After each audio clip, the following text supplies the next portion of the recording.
حسبي الله ونعم الوكيل لا حول ولا قوة إلا بالله العلي العظيم اللهم صل على سيدنا ومولانا محمد وسلم أما جماعة الإسلام بفو أما السلام عليكم ورحمة الله تعالى وبركاته كرنا أما جروب الله محمد أما جماعة بفو أما أكانوبا بفو donc on temene أما يني الله fait أكان مالي بولولا mali be gɛlɛya kɔnɔna na an dusukun tilennen no ka taa ala yɔrɔ ala a ka mali bɔ a juguw bolo ala ka mali kunkɔrɔ tan an b'a ɲini an balima silamɛw bɛɛ fɛ u ka nin partager u ka partager kosɛbɛ fɛn minnu dogolen don san caman an bɛna olu labɔ kɛnɛ kan karamɔgɔbaw ye baara kɛ fɛn minnu na donc an y'a tɔmɔ u kɔ an bɛna di jama ma tuguni hakililajigi de don sinon baasi foyi t'a kɔnɔ donc o koɲɛw kɔnɔna na an b'a ɲini maliyɛn bɛɛ fɛ u ka duwawu kɛ mali ye u ka mali bɔ bolo la n'u ka duwawu ye u ka seliw la u ka sarakatubɔw la u k'u hakili to mali la donc alhamdulillah an bɛ tɛmɛ n'an ka babu ye bi babu sigilen don jumɛn kan a filɛ nin ye tableau la donc bi thème de l'étude des 28 lettres du Coran donc l'origine et leur signification visible et invisible. Au cours de jumɛn bamanankan na a kɔrɔ de ye kuranɛ a lɛtiri denw donc o bɔyɔrɔ o ye kɔrɔ ye di u nayɔrɔ donc o kɔrɔ jumɛn b'u la donc yeta la ani yebali la donc a bɛ fɔ o de ma zahira ani batinu donc o de filɛ duguma fɛn minnu bɛ ye ani fɛn minnu tɛ ye donc an tɛmɛna an y'a fɔ an ka video tɛmɛnenw la an ye kumana kuranɛ sigindenw ka dɔɔni an ko ma n k'a ma dilan kunfɛ n k'a dilanla hakili de la donc a dilanla dɔnniya de la donc an y'o fɔ ka tɛmɛ donc i bɛna ye k'a fɔ n'an bɛna don kuranɛ sigindenw na aw yɛrɛ ɲɛ b'a sigindenw la ka jigin an bɛ fɛn jumɛn y'a la an tɛ se ka taa kuranɛ suraw na ani ala tɔgɔw kɔrɔ fɔli la n'an ma sigininden ninnu ɲɛfɔ donc n'i ye sigininden ninnu ta k'o lajɛ i bɛna fɛn jumɛn a la i bɛna yeli de y'a la n'o ye zahira ye o ye jumɛn ye a sɛbɛcogo donc o bɛ kunnafoniya mun di i bɛ n'o ye donc a kalancogo i bɛ n'o ye n'i bɔra yen i bɛna invisible n'o ye batinu ye sigininden ninnu yɛrɛ u dogolen don fɛn jumɛnw kɔfɛ fɛn jumɛnw de b'u nɔfɛ donc bi an ka laɲini de y'o ye o de la an nana kuranɛ so kɔnɔ n'o ye a siginidenw ye kuranɛ so dun bɛ jumɛn de yira a b'a yira n'a k'a fɔ kuranɛ de ka bon ni dɔnni bɛɛ ye i yiri dɔn i ye laturu dɔn i ye sogo dɔn i mana fɛn o fɛn dɔn dugukolo kan fɛn dɔnniya mun ka bon ni dɔnniya bɛɛ ye o de ye kuranɛ ye donc mɔgɔw k'u hakili to a la mun nana n'a ye o ye alahu ye toujours an b'a fɔ k'a fɔ u kana ɲinɛ alahu ye kɔ fɛn min dɔnna na o ye la ilaha illallah muhammadu rasulillah sallallahu alaihi wa sallam donc kuranɛ de ye dɔnni ba ye dɔnni so don an b'an ka dɔnniya fitinin mun don a la an ka dɔnniya la an bɛn'o fɔ donc an b'a daminɛ lɛtiri kelen na ka n'a bila f'a laban na donc n'i ye a ta k'a lajɛ nin lɛtiriden ninnu kuranɛ lɛtiri a 28 a mana kunfɛ an bɛna dɔnni bonda kɔnkɔn a bonda kɔnkɔn ye jɔnni ye Seydina Ali arabiyallahu donc o de ye dɔnni bonda ye donc an bɛna o kɔnkɔn n'an bɔra an bɛ don dɔnni dugu kɔnɔ n'o ye Mahamadu ye sallallahu alaihi wa sallam donc o mun bɛ yen Seydina Ali lɛtiriden minnu filɛ nin ye n'o ye siginidenw ye a mana kunfɛ donc a nana dɔnniya kɔnɔna na a lɛtiriden bɔla min n'i y'a ta k'a lajɛ a bɛɛ bɔla dolo de la o dolo a de bɛ f'o ma étoile lɛtiridenw o origine ye dolo de ye donc doloba dɔ de tun bɛ yen n'a tɔgɔ de ye Muhamadu sallallahu alaihi wa sallam o doloba o de cila k'a kɛ 28 ye donc o 28 donc o dolo bɛɛ n'a tɔgɔ de don donc n'a ye kuranɛ kɔnɔna la i b'a sɔrɔ nin lɛtiriden ninnu nana suran dɔ daminɛ na a bɛ suran 29 la o ma kɛ gansan donc o ye k'a yira ala bɛ ka nafa de di a la donc ni o ye a nacogo ye ni lɛtiri den kelen o kelen ye dolo ye o dolo dun ye jumɛn ye donc nin de la dɔnniya tɔ minnu bɛ dugukolo ka kuranɛ fili bɔ a la ka nana a jɛlen ye donc n'i y'a ta k'a lajɛ a bɛ fɔ nin ma arabukan na donc dolo jumɛn de don ni an ye tal'o dolo la o de ye gɛrɛsɛgɛ dolo ye donc a bɛ fɔ o ma français la chance an y'an jija bamanankan minnu b'a la k'a traduit français la n'an ka dɔnni cogo ye a caman bɛ yen olu t'a yɛrɛ yɛrɛ parce que ka sababu kɛ traduction ka gɛlɛn ka fɛn bayɛlɛma ka bɔ kumakan ka bɔ kan wɛrɛ la ka na kan wɛrɛ la a ka gɛlɛn kosɛbɛ an y'an ka faamuyali di a la ni fili minnu b'a la ko jama kan an bɔ fili la ok donc ni a y'a ta o ye gɛrɛsɛgɛ dolo ye donc o bɛ gɛrɛsɛgɛ ko ɲɛw de fɔ donc a y'a ye a mana kun fɛ n'i nana ba ta o bi barika de ko fɔ donc bénédiction donc bénédiction kɔrɔ ye jumɛn duwawu barika i y'a ye donc n'i nana ta i bɛna ye k'a fɔ o bɛ tuubili de ko fɔ tuubili dolo a samana ka bɔ o la a bɛ f'o ma confession n'i nana sa ta k'a lajɛ a bɛ f'o ma baraji dolo donc récompense n'i nana ja ta k'a lajɛ a bɛ f'o ma cɛɲa dolo donc beauté n'i nana ha ta k'a lajɛ i bɛna ye k'a fɔ o ye kodɔn dolo a bɛ f'o ma connaître n'i nana k'a ta k'a lajɛ o ye teriya dolo ye a bɛ f'o ma amitié n'i nana da ta k'a lajɛ a bɛ fɔ surunya dolo donc o surunya ye kanu surunya de ye a bɛ f'o ma omniprésence n'i nana za ta k'a lajɛ i bɛna ye k'a fɔ o de ye hakilimɛnɛ dolo a samana ka bɔ la a bɛ f'o ma l'intelligence n'i nana hinɛ n'o ye ra n'i ye ra ta k'a lajɛ o ye hinɛ dolo ye a bɛ f'o ma miséricorde n'i nana ka za ta k'a lajɛ a bɛ f'o ma surunya dolo a bɛ f'o ma raccourci ka fɛn surunya n'i nana sa ta k'a lajɛ a bɛ f'o ma kɔrɔtali dolo a bɛ f'o ma l'élévation n'i nana sha ta k'a lajɛ a bɛ f'o ma kɛnɛya dolo donc santé n'i nana sɔ k'a lajɛ a bɛ f'o ma tiɲɛ fɔ dolo donc vérité donc n'i nana dɔ ta k'a lajɛ a bɛ f'o ma yelen dolo chemin n'i nana ka na tɔ ta k'a lajɛ a bɛ fɔ a ma sanuya dolo propriété n'i nana ka na zɔ ta k'a lajɛ a bɛ f'o ma niyɔrɔsɔrɔ dolo gagné n'i nana a ta k'a lajɛ a bɛ f'o ma dɔnniya dolo savoir n'i nana ga ta k'a lajɛ a bɛ f'o ma kari dolo donc tolérance n'i nana fa ta k'a lajɛ a bɛ f'o ma ka sebaya sɔrɔ o dolo victoire n'i nana ka na kɔ ta k'a lajɛ a bɛ f'o ma surunya dolo temps waati surunya donc n'i nana ka ta k'a lajɛ a bɛ f'o ma wasa o dolo a bɛ f'o ma gloire n'i nana ka na la ta k'a lajɛ a bɛ f'o ma nɔgɔya dolo donc facilité n'i nana ka na mi ta k'a lajɛ a bɛ f'o ma wajuli dolo conseil n'i nana na ta k'a lajɛ a bɛ f'o ma nɔrɔ donc lumière donc ale bɔra nɔrɔ dolo la n'i nana ka na ha ta k'a lajɛ a bɛ f'o ma lakana donc sécurité ale bɔra lakana dolo la n'i nana wa ta k'a lajɛ a bɛ f'o ma seli donc ale bɔra prière ale bɔra seli dolo la n'i nana ka na ya ta k'a lajɛ a bɛ f'o ma nɔgɔya delili la donc o ye jumɛn facilité dans la prière donc ale bɔra nɔgɔya deli o dolo la donc n'i nana n'an nana ka na nin bɛɛ ta k'a lajɛ an b'a ye k'a fɔ ala ye niw de dilan wolonfila wolonfila wolonfila o ye sigiyɔrɔma 4 donc an nana n'a ye duguma ye wolonfila wolonfila wolonfila wolonfila donc o de filɛ nin ye o de bɛ taa bɛn 28 ma donc ni dɔ de bɛ yen nɔ o dalen don gɛrɛsɛgɛba b'u bolo ni dɔ bɛ yen u dalen don barika b'u la ni dɔ bɛ yen u dalen don u bɛ tubi ka segin u kɔ ni dɔ bɛ yen olu bɛ baraji caman sɔrɔ ni dɔ bɛ yen olu bɛ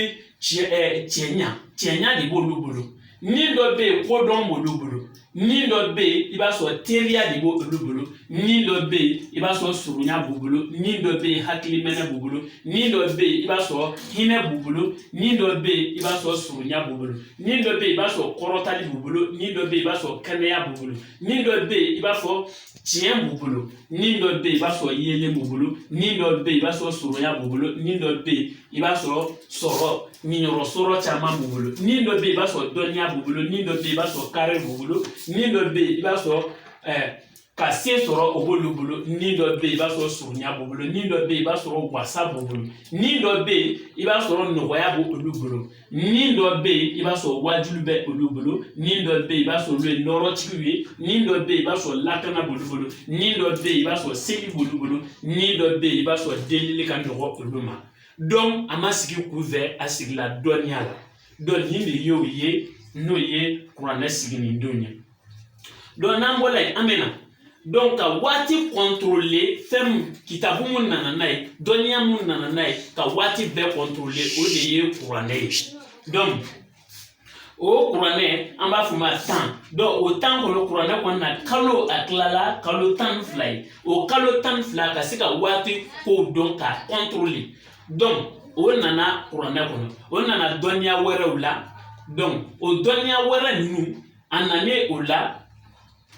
o dɔnniya wɛrɛw olu ye calcul bɔ a la ka na n'a ye chiffre la ka waati contrôler mais an b'a ye k'a fɔ a dan tɛ waati contrôler fɛn minnu bɛ ye waati kɔnɔ n'an ko ma visible ani fɛn minnu tɛ ye kuranɛ b'o bɛɛ de contrôler n'i y'a ye kuranɛ bonyana ni dɔnniya bɛɛ fɛn minnu bɛ ye fɛn minnu tɛ ye a y'o bɛɛ de fara ɲɔgɔn kan donc o de la an nana n'a yan le temps waati espace an bɛ fɛn minnu kɔnɔna na am donc o y'a niw ye événement fɛn minnu bɛ kɛ kuranɛ ye nin bɛɛ contrôler n'i y'a ta a y'a contrôler cogo di an nana n'a ye ko printemps donc n'o ye funteni ye i b'a ye k'a fɔ kalo saba de ye ale ye n'an nana ko été donc samiya kalo saba fana y'ale ye n'an nana ko automne donc o ye kawulɛ kalo saba b'a kɔnɔ n'an nana ko hiver donc o ye nɛnɛ kalo saba b'a kɔnɔ donc nin ye kalo de ye mais pour que k'o kalo ninnu kɔnɔna k'o contrôler kuranɛ nana n'a ye doloba 7 de bɛ bɔ n'o ye nin lettre den ninnu ye olu de bɛ bɔ donc o kɔnɔna na n'o ye kalo saba fɔlɔ min na n'o ye funteni kalo doloba 7 b'o kɔnɔ samiyɛ kalo doloba 7 b'o kɔnɔ kawula kalo doloba 7 b'o kɔnɔ nɛnɛ kalo doloba 7 b'o kɔnɔ o de bɛ taa bɛn dolo 28 na n'i y'olu dɔn i bɛ se ka kabako de kɛ ni kuranɛ ye kosɛbɛ kosɛbɛ mɔgɔ fɛn fɛn tɛmɛna kuranɛ dɔnnabaw k'a daminɛ Alakira sɔlɔsɔ ka na a ka sahaba 4 alimamubaw u fɛn fɛn tɛmɛna wajubaw u ye ninnu de maîtriser ka kabako kɛ n'a ye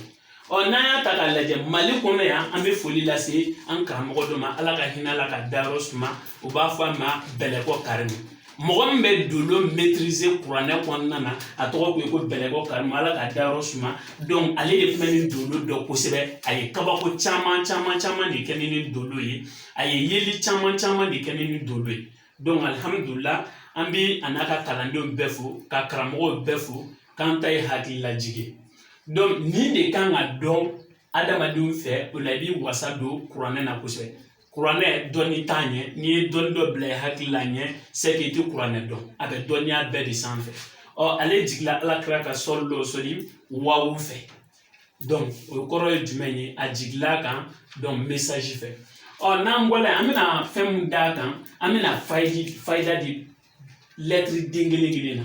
donc n'i y'a ta k'a lajɛ lettre den kelen n'i ye lettre bɛɛ fara ɲɔgɔn kan n'a y'an ka video tɛmɛnenw lajɛ a bɛna ye k'a fɔ kalandenw ni karamɔgɔ an ye lettre ninnu chiffre bila a kɔrɔ donc an bɛna fayida min di a la n'i y'o lettre den kelen chiffre fara ɲɔgɔn kan a chiffre bɛ taa bɛn 5995 donc ni mɔgɔ min bɛ yen tɛmɛ ni babu ye donc an y'a fɔ gɛrɛsɛgɛ dolo mɔgɔ minnu mago bɛ gɛrɛsɛgɛ la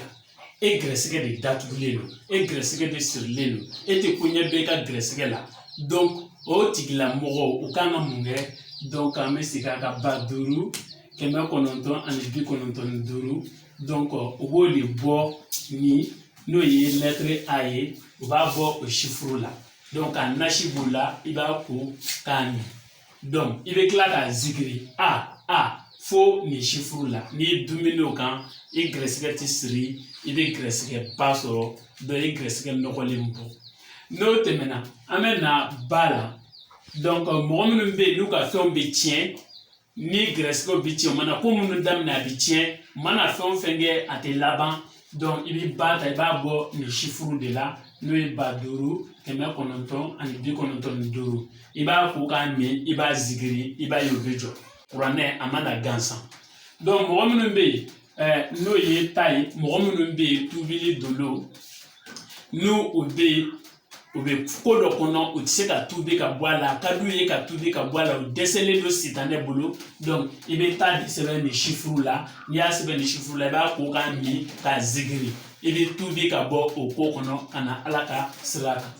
n'an bɔra yen an b'a fɔ baraji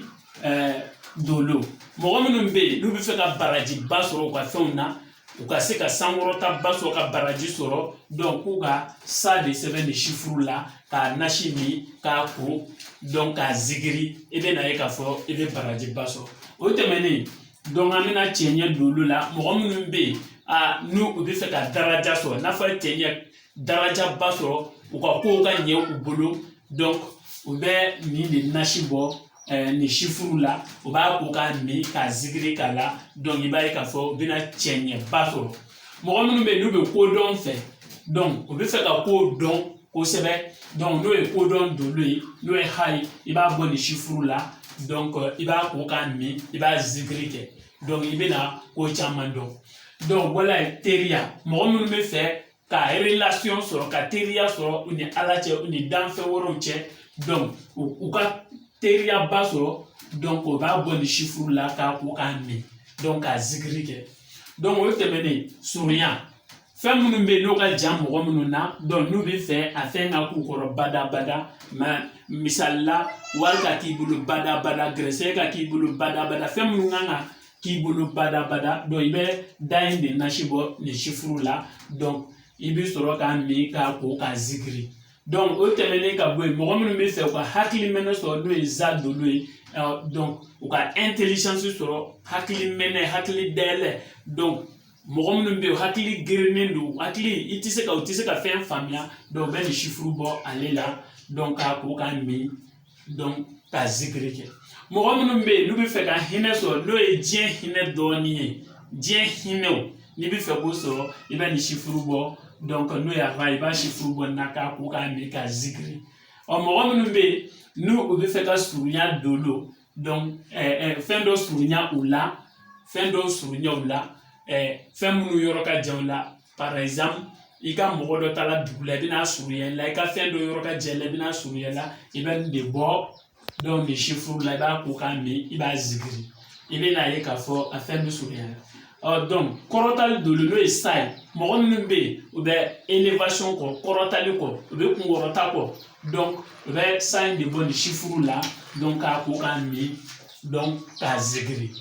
donc o tɛmɛnen mɔgɔ min bɛ kɛnɛya kɔ a tigi man kɛnɛ bɛɛ y'i seko kɛ ka dɛsɛ a man kɛnɛ bɛɛ y'i seko kɛ i bɛ fɛ ala ka nɔgɔya don a la i bɛ nin de n'o ye sa ye i b'a chiffre bɔ nin na donc k'a di banabaatɔ ma a b'a min donc k'a ko a bɛ nin zikiri kɛ ou bien i b'a zikiri k'a tɔgɔ la i b'a ye k'a fɔ ala bɛna ni lafiya ye o bana na o bɔlen ka bɔ yen sɔ n'o ye tiɲɛ fɔ dolo ye mɔgɔ minnu bɛ yen donc a ka d'u ye ka tiɲɛ fɔ mais u dɛsɛlen don sitanɛ kɛmɛ k'u koron nkalon na donc i bɛ a chiffre de bɔ nin na n'o ye sɔ ye i b'a ko k'a min n'i y'a zikiri daminɛ i bɛ bɔ o gɛlɛya kɔnɔ mɔgɔ minnu bɛ yen u fililen don donc u tɛ sira ɲuman ni sira kolon dɔn donc i bɛ dɔ de bɔ nin chiffre la donc i b'a ko k'a min i b'a zikiri ala yɛrɛ bɛ na ka na sira ɲuman jira i la mɔgɔ min bɛ yen ni olu bɛ u nɔgɔlen don u bɛ fɛ ka bɔ u ka nɔgɔ ma u bɛna ko kɛ nɔgɔ bɛ n'a kɔnɔ u bɛ fɛ ka bɔ u ka nɔgɔ la donc u bɛ tɔ ta k'a bɔ nin chiffre la u b'a ko k'a min ka zikiri ala bɛ na ka na u bɔ nɔgɔ in na ala bɛ na jɛya don u ma o tɛmɛnen ka bɔ yen mɔgɔ min bɛ yen n'o ye zɔ ye n'a a bɛ fɛ ka fɛn dɔ gagner u bɛ fɛ ka fɛn dɔ sɔrɔ ka ninyɔrɔ sɔrɔ a la donc i b'a zikiri n'o fɛn masina tɔgɔ ye donc mais i b'a bɔ nin chiffre la k'a ko k'a min k'a zikiri i b'o sɔrɔ mɔgɔ minnu bɛ dɔnniya kɔ kosɛbɛ donc i bɛ nin de n'o ye a ye i b'a a sifuru bɔ nin na n'o ye nasi ye donc k'a ko k'a min donc i b'a zigiri Ala bɛna ka na dɔnniya d'i ma mɔgɔ min bɛ yen ni kariya ka d'u ye n'o ye ga ye ga dolo kariya ka d'u ye u tɛ se ka kariya u b'a ŋaniya siri u ka fɛn t'u bolo i bɛ nin nasi bɔ donc nin sifuru la donc n'i y'a ko k'a min n'i y'a zigiri i bɛna kariya daminɛ mɔgɔ minnu bɛ yen n'o u bɛ fɛ ka sebaya sɔrɔ n'o ye ka kɔnkuru gagner n'o ye ka muso sɔrɔ ka sebaya sɔrɔ fɛn dɔ kan i b'a kɛ ni nin ye i bɛ nin sifuru bɔ donc nin sifuru la donc n'i ye fa bɔ a la i bɛ na ka na a ko k'a min ka zikiri kɛ donc i bɛ na victoire sɔrɔ mɔgɔ minnu bɛ yen ni surunya de ka d'u ye waati dɔ bɛ yen a ka jan o la waati dɔ bɛ yen a waati koronnen don o bɛ fɛ ka bɔ a kurun kɔnɔ donc i bɛ kɔ ta i b'a bɔ nin sifuru la i b'a nasi min k'a ko ka zikiri i bɛ bɔ a kɔnɔ mɔgɔ minnu bɛ yen n'u bɛ fɛ ka wasa sɔrɔ donc u ka ko o ko la donc jama b'i bolo hɛrɛw b'i bolo i bɛ fɛ ka fɛn dɔ kɛ ka wasa sɔrɔ a la i bɛ k'a ta donc k'a bɔ nin sifuru la i b'a ko k'a min i b'a zikiri i bɛna wasa sɔrɔ a ko la mɔgɔ minnu bɛ yen u ka ko bɛɛ ka gɛlɛn mana ko o ko daminɛ a ka gɛlɛn nɔgɔya t'a kɔnɔ donc i bɛ lata n'o ye nɔgɔya dolo ye i b'a bɔ nin sifuru la i b'a ko k'a min ka to ka a zikiri i bɛna ye k'a fɔ nɔgɔya bɛna i ka kow kɔnɔ o tɛmɛnen mɔgɔ min bɛ yen n'u ye kumakan fɔ a ye i mana waaju cogo o cogo waajulukan in a taara ka se k'a kɛ a taara ka se ka a waajulukan fara ɲɔgɔn kan i bɛ ma in de ta i b'a bɔ nin sifuru la i b'a a min k'a ko ka zikiri i b'a ye k'a fɔ i ka waajulu mɛnɛ bɛ na mɔgɔ minnu bɛ nɔrɔ kɔ i bɛ na in de ta k'a bɔ nin sifuru la donc i b'a ko k'a min ka zikiri donc i bɛna ye k'a fɔ i bɛna nɔrɔ sɔrɔ mɔgɔ min bɛ yen donc ni u lakanalen tɛ u ka ko o ko i b'a sɔrɔ u lakanalen tɛ lakana t'u la u ka ko o ko walimɔgɔ de b'a tiɲɛ n'u ka ko ye n'i bɛ fɛ u ka jɔ i bɛ ha de ta ka bɔ nin sifuru la donc i b'a ko k'a min k'a zikiri donc o tɛmɛnen mɔgɔ minnu bɛ yen donc n'u